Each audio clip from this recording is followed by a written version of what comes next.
তুমি আগে বলো। হ্যাঁ, তা পড়া করবে না তো কি করবে? কি? আমার দিকে তাকাও। কি? হ্যাঁ, কে ছাগল? তুমি ছাগল? তাহলে যাও মাঠে গিয়ে ঘাস খাও।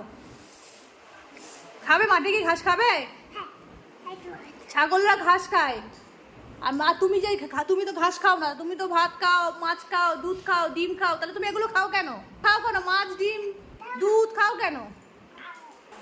এই যে তুমি যে পড়াশোনাগুলো করছো না, আমি তোমার পাপাকে সব বলে দেবো কিন্তু, জানো? তুমি তাহলে পড়ছো না কেন বলো? হ্যাঁ, তোমার পাপা বলে তুমি নাকি খুব গুড গার্ল, ভালো করে পড়াশোনা করো। এই যে তুমি তখন পড়াশোনা করছো না, করছো? তাহলে বলো সি ফর ক্যাট। তুমি পড়বে না তো কি করবে?